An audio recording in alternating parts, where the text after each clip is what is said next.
Gue tuntut nih minta maaf nih tuh. Lu minta maaf? Maaf dong, iya dong.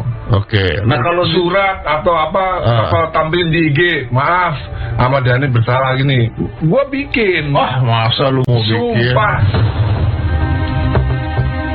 Ahmad Dhani selalu punya jawaban. Garang menuding Agnes langgar hak cipta. Dhani seperti jilat ludah sendiri ketika di ultimatum Deddy Corbuzier bahwa sang musisi sering menggunakan kontennya tanpa izin. Mengakui salah dan siap meminta maaf, Dhani kemudian kembali soroti sikap Agnes Mo yang disebutnya ngeyel, seperti yoga mengaku salah. Selain itu, Dhani juga menuding Agnes gagal paham soal mechanical right dan performing right yang menjadi bola liar di antara dua kubu berseberangan. Bagi Dhani, bukan sosok Agnes secara personal yang diserangnya, melainkan pelanggaran hak cipta, baik itu dilakukan siapa saja, termasuk Agnes Mo. Agnes itu nggak paham soal mechanical rights, soal performing rights, gitu loh. Jadi lu tanya tadi kan performing rights nih. Nah, Queen tidak punya perwakilan di sini, performing rights. Tapi kalau gua mainin lagu Queen di YouTube atau di Spotify, mereka punya perwakilan.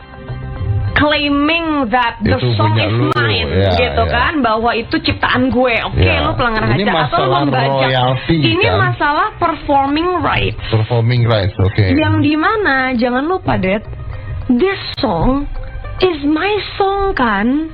Pada saat lagi gue keluarin album pertama yang dewasa. Sebenarnya sebelumnya kan gue nyerang Once juga. Iya, Once kita tahu. Iya, ya, gue hanya menyerang mereka-mereka yang merasa tidak bersalah atas pelanggaran hak cipta atau atas pelanggaran etika hak cipta. Sama-sama hadir di podcast Deddy Corbuzier memberi klarifikasi dari versi masing-masing. Ahmad Dhani lantang menyebut Agnes hanya kuar-kuar tanpa bukti. Sebab Agnes berkuar-kuar di podcast tapi tidak datang ke pengadilan. Agnes yang mengaku punya kontrak bahwa penyelenggara yang akan membayar royalti justru tak muncul di persidangan. Inilah salah satu alasan mengapa Ahmad Dhani menyebut Agnes sekedar omong-omong belaka. Nggak belain Lu tahu mana-mana yang ya? salah siapa? Yang salah siapa? Yang salah Agnes tidak hadir di pengadilan. Kan di luar negeri. Loh, ya. Ya kan ini kalau dia nganggap ini penting, dia harus datang dong. Emang dia tur dunia. Kalau ada di pengadilan nggak jadi salah. Loh, artinya kalau dia datang ke pengadilan, ya instead of omon-omon di podcast lu ini, gua sebut Agnes di sini tuh omon-omon doang. Jangan kalau kayak kata omon-omon. Nggak apa-apa. Jadi Agnes lu cuma omon-omon di podcast lu. Ya, karena apa? Karena semua yang diomongin itu tidak ada buktinya. Tapi kalau Agnes datang ke pengadilan, nggak bisa omon-omon. Who made the contract? Template dari gue. Template Dari lu. gue tuh artinya maksudnya dari pihak manajemen gue ya. Iya ya, berarti Gitu. template kontraknya dari lu. Iya, bukan dari template penyelenggara. mereka. Bukan. Oh. Dan di dalam template gue itu semuanya tertulis bahwa besar honor sekian. Pokoknya kita terima bersih. Gitu. Iya, Intinya betul, gitu kan. betul. Intinya gitu kan. Terus di situ ada tulisannya lebih jelas lagi, biaya lain yang timbul dari perjanjian ini bla bla ditanggung oleh pihak pertama, penyelenggara sepenuhnya. Oke. Nah, makanya sebenarnya gue juga bingung kok bisa ada pernyataan seperti itu. Iya, salahnya Agnes itu adalah omon-omon di podcast Deddy. Karena ketika di persidangan Agnes tidak membawa kontrak itu. Kalau dia bawa itu kontrak dan benar mengatakan bahwa penyelenggara, harusnya penyelenggara yang bayar. Nah, sekarang gini, kalau ada kontrak itu, kemarin kan dia ngomong kontrak template ya. Perkara hak cipta dan royalti, hadir dualisme yang selama ini memecah industri musik di negeri ini. Ada kubu yang merasa bahwa penyelenggara yang punya kewajiban membayar royalti dan mengurus perizinan. Ada pula kubu lain yang berpandangan bahwa itu menjadi tanggung jawab penyanyi. Tapi siapa sebenarnya yang harus membayar royalti dan meminta izin? Penyanyi kepada pencipta atau cukup penyelenggara saja? Itu nggak jelas. Nggak jelas. Siapa yang bisa menjelaskan? Nggak ada penjelasannya. Boleh saya jawab? Boleh. Jadi memang kan selama ini ada dualisme pemahaman bahwa pengguna dalam konser itu ada yang menyatakan bahwa IO yang harus bayar, ya kan? Ada ideologi lain yang menyatakan bahwa yang harus bayar itu adalah penyanyi. Nah, itu terus terang ada di pemahaman saya dan tim kuasa hukum, ya kan? Itu yang ada di pemikiran lu ya, penyanyi. Dan itu sudah jadi perdebatan di publik dari dulu. Selama ini dari dulu. Dasar-dasar kenapa dia menuntut akhirnya. WA penyelenggaranya. Hey, by the way, just curious, lu udah selesaiin belum masalah pembayaran royalti? Lu kan ada nilai rujukannya. Lu bayar dong, gitu. Nah, gue ingetin 5, 6, 7 kali. Cuman kan at the same time, that's not my company kan, Dad. Gue cuman bisa ingetin bukan sebagai kewajiban hukum loh. Tapi gue cuman kayak punya bukti itu. Punya bukti. Gue punya WhatsApp-nya sampai sekarang. Bahwa gue ingetin. Intinya lu punya bukti itu. Punya bukti itu.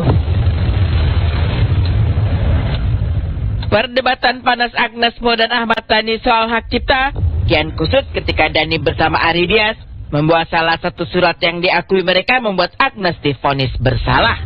Jika Agnes berdalih bahwa royalti seharusnya diminta ke LMK, maka Ari Dias punya surat berisi Agnes atau penyelenggara tak pernah meminta izin dan membayar royalti saat membawakan lagu ciptaannya. Fakta persidangan itu yang memberatkan Agnes, yang buat Agnes tervonis adalah LMK memberi surat kepada Ari Dias bahwa Agnes tidak minta izin. Ya, ini suratnya. LMKN memberikan mempersilahkan Ari Dias untuk melakukan law enforcement terhadap pelanggaran hak cipta yang diduga dilakukan oleh itu. Nah, ini yang tidak ada di podcastnya Dedi sama Agnes karena cuma ngomong-ngomong. Kalau dia bilang gitu di pengadilan, ini Pak, saya dapat surat dari LMK bahwa Agnes tidak minta izin dan tidak bayar. Kelar urusan. Saling perang urat saraf, siapa yang benar dan siapa yang salah masih jadi perdebatan panas. Tapi saling serang seperti menjalar ke hal-hal bersifat pribadi. Saat Ahmad Dhani menyebut Agnes sebagai penyanyi sombong, maka Agnes punya jawaban yang tak kalah menohok, menyinggung orang-orang yang sering berbicara di belakang tanpa punya keberanian berhadapan secara langsung. Terus begitu aku pernah baca, dia bilang satu-satunya cara orang bisa ngomongin kamu di belakang adalah karena mereka ada di belakang.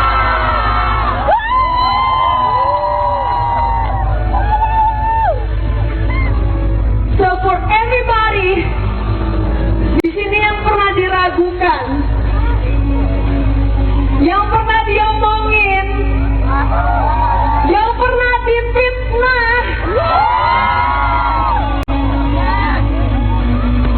I want y'all to say, shut them up, shut them up.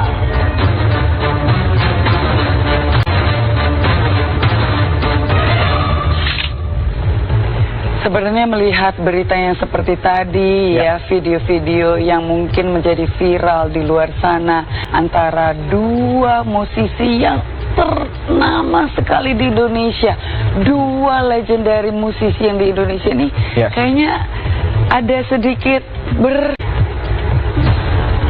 Warga Gaza Palestina belum bisa tidur nyenyak. Kesepakatan yang pernah terjadi antara Hamas dan Israel tidak begitu berdampak untuk mereka yang saat ini masih dalam posisi waspada. Seperti yang diberitakan oleh media setempat, kendaraan tank milik Israel kembali masuki kota Jenin, tepi barat Palestina. Warga di sana mencoba untuk menghalau dengan melempari kendaraan anti peluru itu dengan batu. Usaha mereka itu tentu terlihat sia-sia. Tentara Israel langsung masuk tanpa permisi dan menduduki wilayah ini. Pihak Israel mengklaim jika pihaknya telah mempersiapkan para tentaranya untuk mengawasi beberapa wilayah tempat pengungsian hingga tahun depan. Entah apa yang sebenarnya terjadi. Namun sepertinya kesepakatan yang telah dibuat tidak akan membuat warga Gaza Palestina membaik.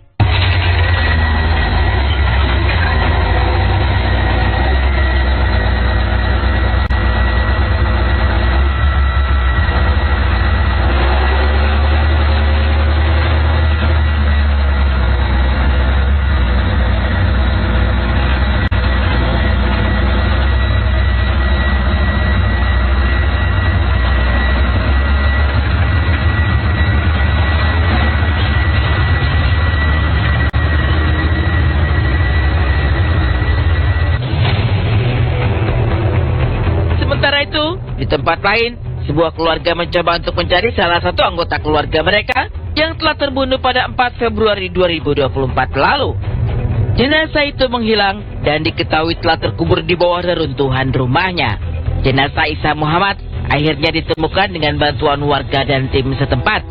Butuh 1 tahun lamanya bagi keluarga untuk bisa menemukan jenazah Isam kembali. Akhirnya, jenazah diangkat dan langsung dimakamkan di salah satu pemakaman yang ada di sana. Tidak hanya jenazah Isam, tim terus mencoba untuk berusaha sekuat mungkin mencari jenazah yang masih hilang, meski dengan peralatan seadanya.